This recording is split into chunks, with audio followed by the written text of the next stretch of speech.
बोलिए छठी मैया की, बोलिए सूर्य भगवान की।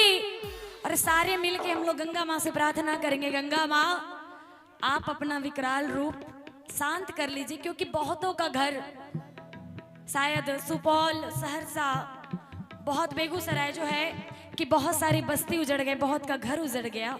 सारे मिलके गंगा माँ से प्रार्थना करेंगे, हे माँ आप अपना विकराल रूप शांत कर लीजिए और सबों को अच्छी उन्नति और तरक्की दीजिए। चलिए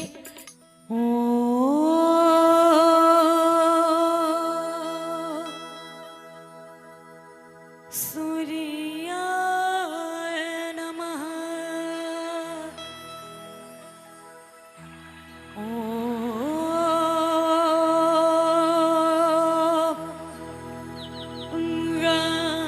गंगाय नमः। हो ला ला ला ला ला ला ला ला ला ला ला ला ला।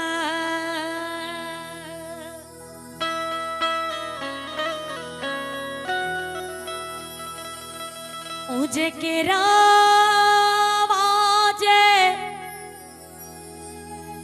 फरीदा घावद से, ओ पर सुगा में डरा।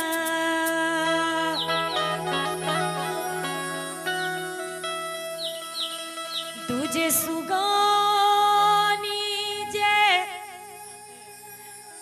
रोवेले वियोग से, आदित हुई ना सहाय।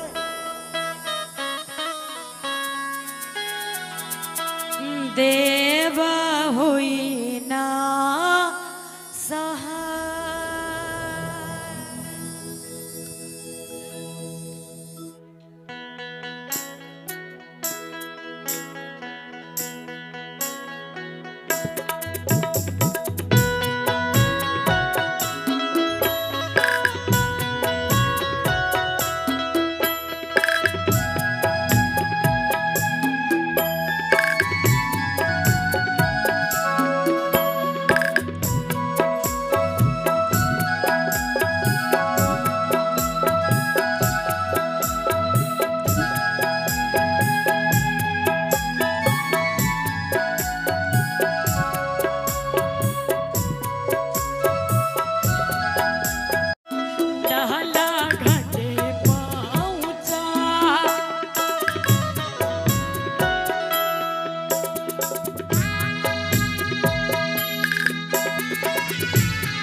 पड़ल मोरा हो दीनानाथ ओही डाके बढ़िया दई लेठा काला पेली भी जाला दिवैया हो उगी है दीनानाथ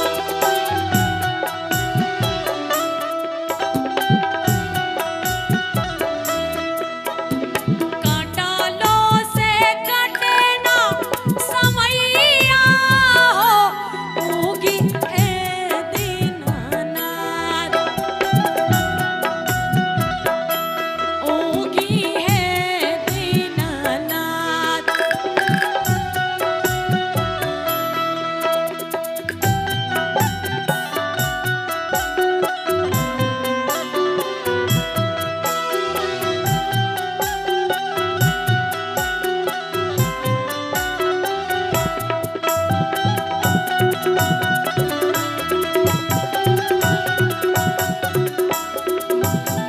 दीन दीन भूखिया की रही के उपास हो कब से निहारा तारी बनिया में खाड़ हो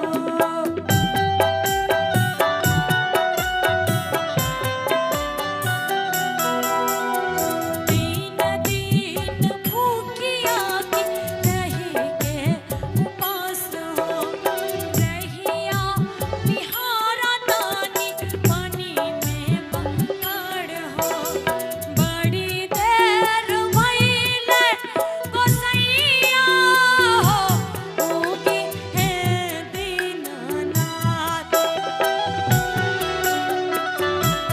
उगी है दीनानाथ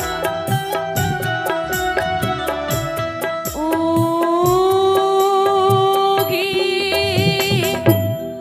है